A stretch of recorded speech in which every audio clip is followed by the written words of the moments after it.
4 fragrances, 1 per decade. Now this was extremely hard. Hi everyone, I'm Joel from Scented Moments channel, where I help you to explore the amazing world of perfumery. So in this video I have 4 fragrances, 1 fragrance per decade, 1 fragrance that was completely extremely groundbreaking in that specific decade and that I absolutely love. So I chose a fragrance from the 80s, from the 90s, from the 2000s, and from the 2010s. This was extremely hard because you have so many fantastic releases, even groundbreaking releases, I would say, in every decade, not just only one. So this was very hard, but in the end it's really up to my taste and what I prefer amongst the groundbreaking fragrances that were released in a specific decade.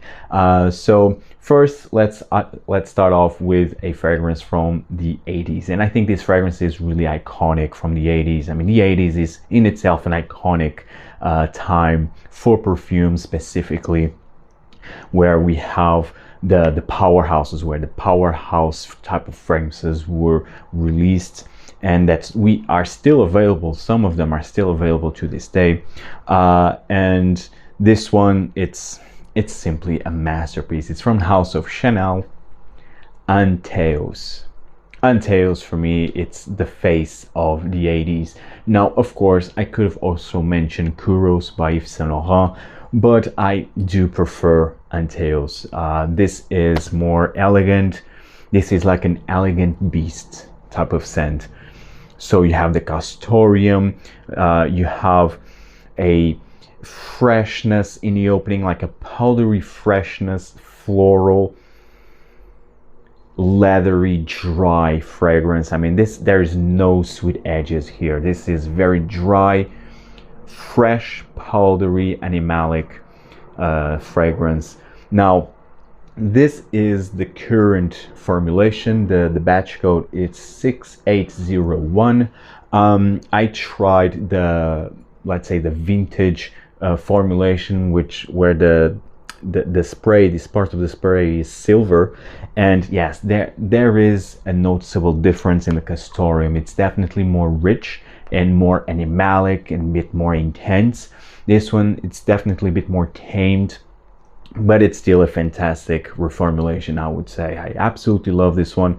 Very versatile. I think it's quite modern to this day in terms of, I think they really reformulated to make it more appealing for today's masses, and I think they really did a great job here. I think it's still a very unique, and it is a very unique perfume for today's standards, because nowadays we just have fresh or very sweet fragrances. So this is definitely an avant-garde type of scent, although it was released in the 80s. It's a beautiful perfume. An elegant beast. I think it's the best way to describe this iconic perfume from Chanel, Antaeus. From the 80s, from the wild 80s, we go to the 90s. And the 90s is a completely different vibe, especially, and I'm just referring to the perfume industry.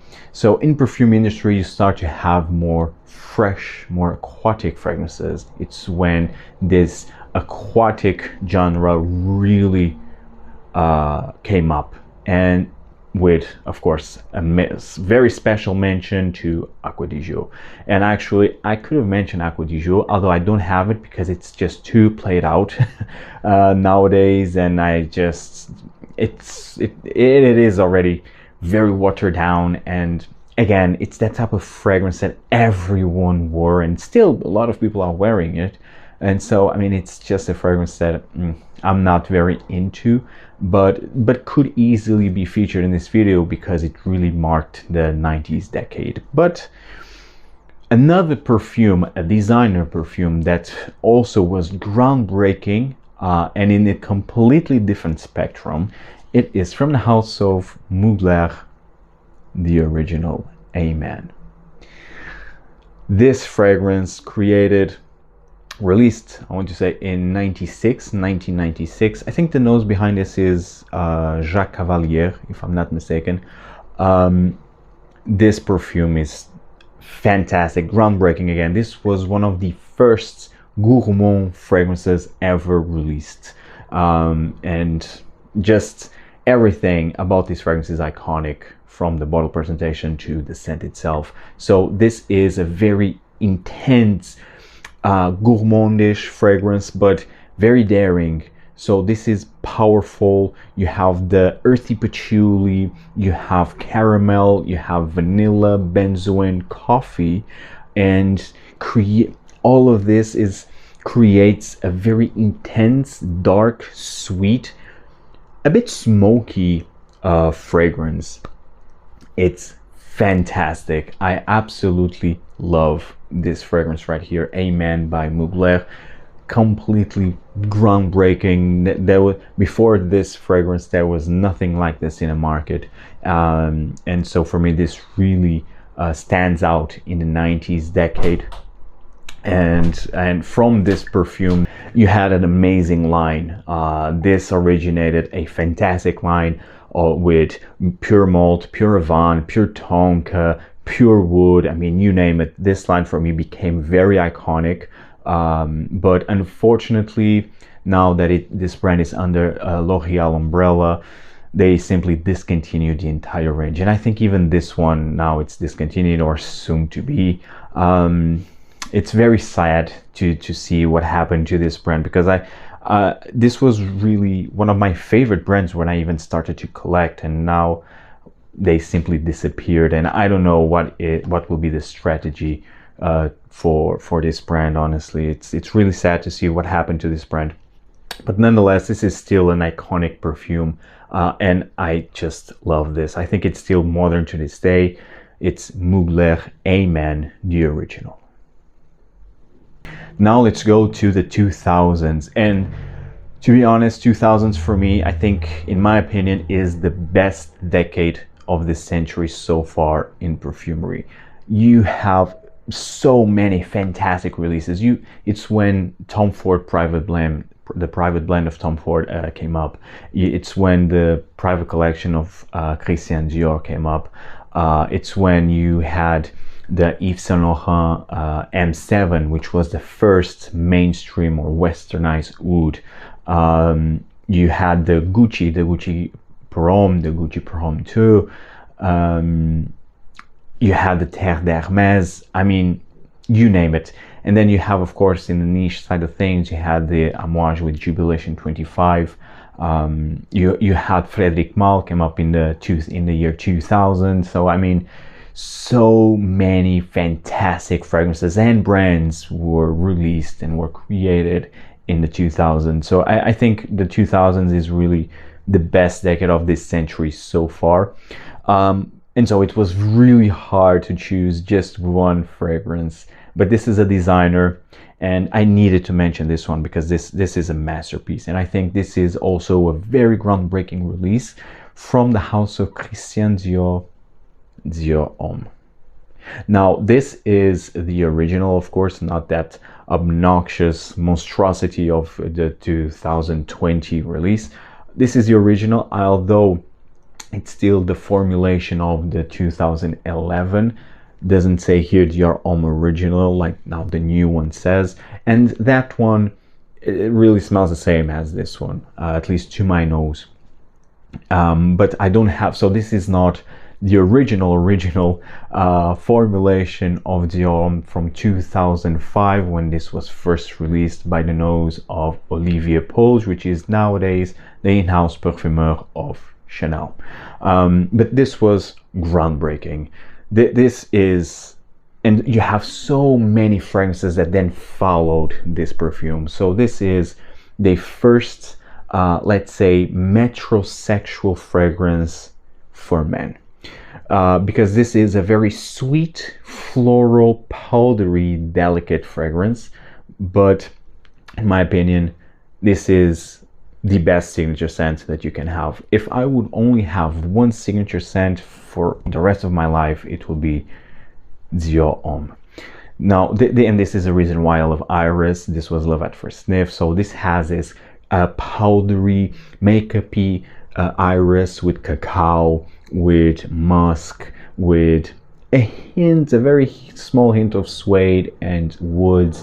This fragrance, it's simply to die for. Then you have a fresh like lavender in the opening. It's simply to die for.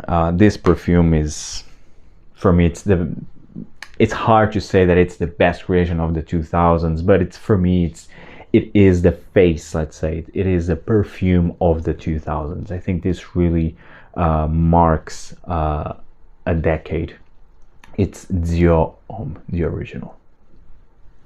And last but by no means least, now we have the decade of 2010s. Now here, I mean, you either would go with Antaeus, which I don't have, or you would go with a blue fragrance, which for me, it would be Bleu de Chanel, especially the Eau de Parfum, but Bleu de Chanel in general. Or you could even go with Dior Sauvage, but Bleu de Chanel, it's the perfume that created the blue trend. The 2010s, it's really, I think it's really marked by the blue trend and by Antaeus. But it has a bit more than that. You also have the Baccarat Rouge trend, although it started more in the end of the 2010s, and it's now very strong in this new decade of 2020 decade.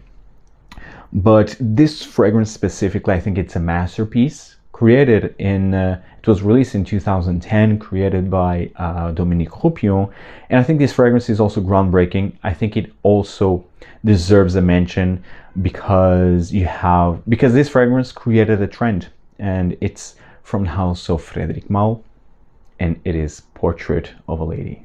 This one right here. Portrait of a Lady. This fragrance, I think, really revolutionized this rose patchouli combination, because you also have some raspberry, and you have also a lot of spices in here. In this fragrance, before this fragrance, you didn't have anything like this in the market, and then after this fragrance, you really start to see other brands taking some notes and being heavily inspired by this scent DNA. So I think definitely this fragrance is fantastic to this day. I think it's amazing. It's one of the very best fragrances from Frédéric Malle. And aside your Creed Aventus and your Baccarat Rouge, I think you need to mention this one. And quite honestly, this one is better than the previous two fragrances that I mentioned, but that's just my personal taste, of course. But yes, Portrait of a Lady by Frédéric Malle, it's a perfume that everyone should try at least once in their life. And it's actually one of the fragrances that made me appreciate even more rose fragrances and patchouli also, because this is really the perfect blend of rose and patchouli. Absolutely fantastic. I love this one. Masterpiece, created by Dominique Roupion from Frédéric Malle. It's Portrait of a Lady, created, released, I want to say, in 2010s, and from there it really marked the decade. Guys, I hope you enjoyed this video. Tell me in the comments down below, what fragrances would you choose and from which decade? I would love to hear and to see your list. If you find value in this video, just hit the like button, because it will really help this channel to grow even more. And see you in the next video. Take care, guys. Ciao.